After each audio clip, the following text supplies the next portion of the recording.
Kali ini saya akan mereview beberapa persoalan tentang sistem batang pegas. Itu ada beberapa model. Yang pertama seperti ini, mendatar ditumpuk oleh pegas, kemudian ini ada batang, kemudian ini ada batang yang dianggap kaku dan sangat ringan, diabaikan dan ditumpuk atau dipasang massa di ujungnya. Kalau ini hanya batang yang tidak dapat diabaikan masanya. Kalau ini diabaikan tetapi ditambah dengan massa di ujungnya, ditumpuk dengan pegas, sama mirip. Kemudian yang ketiga akan kita review tentang posisi seperti ini. Jadi numpunya itu di posisi tegak gini. Nah, kira-kira apa bedanya, kita review di sini. Kita mulai yang pertama, yaitu yang batang yang ditumpuk oleh pegas. Kita namakan dengan sistem batang pegas. Ini ada batang ditumpuk dengan tumpuan engsel. Ini jaraknya adalah A, pasang pegasnya. Kemudian ini ada massa M. Ini ada panjangnya L batangnya. Nah, yang perlu diingat supaya cepat, kalau kondisi seimbang pegas sudah tertekan, ini kan misalkan kita asumsikan ini posisi seimbang. Seimbang artinya tidak kita gerakkan, belum bergerak. Nah, ketika ini seperti ini, seimbang gini, diam, dia kan pegangnya sudah tertekan. Nah, ketika pegas itu sudah tertekan pada posisi seimbang, maka gaya berat dari massa ini, dari massa batang itu sudah ditahan oleh gaya pegasnya, sehingga massa itu bisa kita abaikan karena sudah ditahan oleh gaya pegas pada kondisi diamnya. Nah, ini penjelasannya. Ketika ini gini, ini misalkan ini belum ada tekanan dari batangnya, jadi ini masih aslinya, panjang aslinya. Kemudian ketika ini kita lepaskan batangnya, dia akan ketekan. Nah, ketika dia ketekan itu berarti gaya pegas ini sudah menahan dari gaya beratnya, sehingga dalam pembuatan diagram benda bebas, massa dari batang bisa kita abaikan, karena kalau kita tulis nanti juga sudah dihilangkan oleh kekuatan pegas di awalnya. Jadi supaya gambarnya itu tidak rumit, maka kita bisa langsung abaikan yang massa batangnya atau gaya beratnya kita abaikan, tidak kita gambar. Nah, dengan demikian gaya yang tersisa itu adalah gaya pegas setelah delta X tentunya, karena ini kita anggap seimbangnya dia posisi mendatar, berarti yang ketika mendatar itu sudah dilawan, gaya berat itu sudah dilawan oleh delta X ini, K kalikan delta X, sehingga ketika dia turun itu kekakuan pegasnya bertambah menjadi Kx. Nah, ini jadi ketika kita tidak perlu menggambar gaya berat, itu kita langsung bisa menuliskan K kalikan X, dimana X nya adalah dari datarnya ini, dari posisi seimbangnya. Dengan demikian gambarnya lebih simpel. Jadi ada gaya pegas, kemudian gaya beratnya sudah nggak ada karena sudah dilawan oleh gaya pegas di posisi awalnya, posisi seimbangnya. Kemudian ada inersianya apa aja. Pertama, dia inersia dalam arah tangensial, yaitu ini M kalikan percepatan tangensial. Percepatan tangensial adalah alpha R berarti theta double dot kalikan lengannya adalah L per 2. Kemudian batang ini selain dia dapat kita asumsikan dia sebuah massa yang terpusat di sini, sehingga ada gaya inersia arah tangensial. Nah, tetapi karena dia merupakan sebuah batang, dia juga memiliki hambatan berupa torsi inersia. Karena dia berputar searah jarum jam gini, berarti ada torsi inersia yang arahnya berlawanan, yaitu I kalikan alfa. I nya itu kita simbolkan J, dan alfanya kita tuliskan dalam theta double dot, sehingga ada dua gaya, yaitu gaya pegas Kx dan gaya inersia dalam arah tangensial, yaitu M alfa per 2 theta double dot. Nah, selain itu juga ada satu momen, yaitu C0 kalikan theta double dot. Nah, ini kita uraikan yang kx nya karena arahnya itu mendatar, sedangkan kita nanti mencari momen itu harus mencari lengannya, yaitu arah sini. Berarti ini adalah kx cos theta, karena ini adalah sudut tetanya.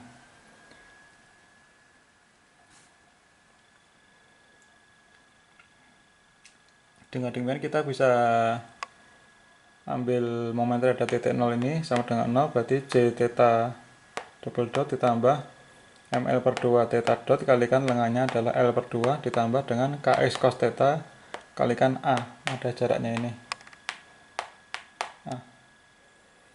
Nah, theta asumsinya kita sangat kecil, berarti cos theta sama dengan 1, berarti ini 1, menjadi j theta double dot tambah ml kuadrat per 4, ini sudah dikalikan ya, l kuadrat per 4 kalikan theta double dot tambah kax sama dengan 0.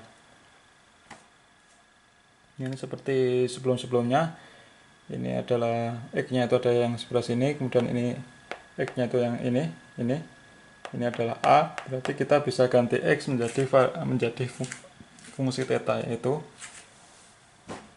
sin theta sama dengan x per a, sehingga x nya adalah theta, nah, x nya adalah a sin theta, berarti kalau theta nya sangat kecil berarti sin theta sama dengan theta, sehingga x sama dengan a kalikan theta.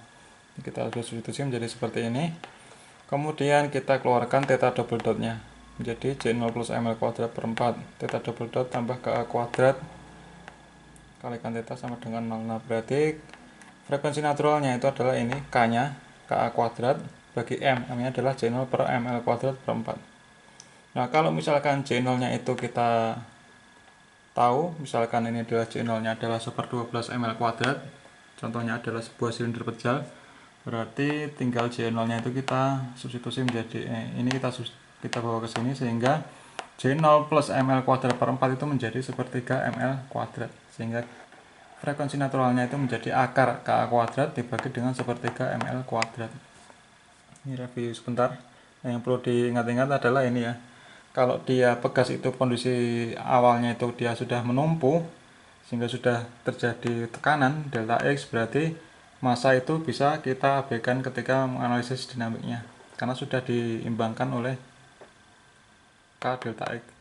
Nah, karena kita mengambil posisinya itu dari ketika seimbang, ketika di sini berarti gaya yang menahan ketika dia bergerak adalah X nya ini, kita kalikan X nya, itu supaya kita gambarnya tidak repot. Kalau mau komplit ya nanti bisa digambarkan semuanya, ini MG dan K delta X bisa kita gambarkan di sini, nanti juga saling menghilangkan. Nah, sekarang yang kedua sama ya dengan yang ini. Konstruksinya, karena ini ketika dia seimbang dia sudah ketekan, berarti masanya M kalikan G nya bisa kita abaikan, sehingga menjadi seperti ini. Ada gaya dalam arah tangensial yaitu M kalikan percepatan tangensial, kemudian ini ada Kx gaya pegas, berarti ini sama kayak tadi ya, berarti X nya sama dengan A kalikan theta. Nah, dengan demikian ketemu ini K kuadrat sama dengan KA kuadrat per ML kuadrat. Nah, ini karena masanya itu yang batangnya sangat ringan, kita abaikan, sehingga tidak ada massa gaya berat akibat batang ini, dan juga tidak ada momen inersianya. Nah, sekarang yang ketiga yaitu tentang ini nih. Nah, ini beda. Bayangkan ini ketika dia seimbang gini, dia kan pegas ini tidak ketarik maupun tidak ketekan. Nah, karena tidak ketarik dan tidak ketekan ketika posisi seimbang, berarti M kalikan G gaya beratnya harus kita masukkan dalam persamaan, sehingga seperti ini. Berarti MG nya kita tulis, berarti dalam arah ini tegak lurus terhadap batangnya adalah MG sin theta. Tetanya karena kecil berarti MG theta. Kemudian ini adalah gaya inersia dalam arah tangensial, itu seperti biasa ML theta double dot. Kemudian ini ada Kx gaya pegas, itu kita sama dengan kayak tadi, berarti karena X sama dengan A theta berarti Ka theta. Nah, dari sini kita bisa turunkan rumusnya sama seperti biasa. Nah, ketemunya adalah ini ML theta double dot tambah KA kuadrat min MGL kalikan theta sama dengan 0. Nah, sistem ini stabil itu jika nilai ini adalah positif. KA kuadrat min MGL itu lebih besar daripada 0. Dengan kata lain, KA itu harus lebih besar daripada MGL-nya. Nah, apa yang terjadi jika KA kuadrat itu kurang dari MGL? Itu artinya nanti sistem tidak berosilasi. Tidak berosilasi artinya menuju infinity. Menuju infinity artinya ketika masanya itu terlalu besar, dia akan jatuh. Tidak ada osilasi. Dia akan jatuh gitu. Nah, bagaimana cara membuktikannya secara matematik? Nah, bayangkan aja kalau KA kuadrat itu lebih kecil dari MGL. Jika KA itu lebih kecil dari MGL, berarti nanti tandanya menjadi minus. Kalau minus, contohnya seperti ini. A theta double dot, ini menjadi minus kan. Minus B theta sama dengan 0, sehingga ini seperti sebelum-sebelumnya ketemu D1-nya adalah plus minus akar B per A. Itu tidak ada hasil imajinirnya, berarti solusinya adalah theta sebagai fungsi dari waktu itu adalah A kalikan E pangkat akar B per A T tambah B E pangkat minus akar B per A T. Nah, kondisi ini kalau digambar itu adalah infinity. Nah, jika M terlalu besar maka akan langsung jatuh. Ini langsung jatuh gini. Gitu. Jadi tidak ada osilasi. Oke, sekian review sebentar tentang beberapa sistem massa pegas. Selanjutnya kita akan bahas tentang metode energi. Terima kasih. Sampai ketemu di video selanjutnya.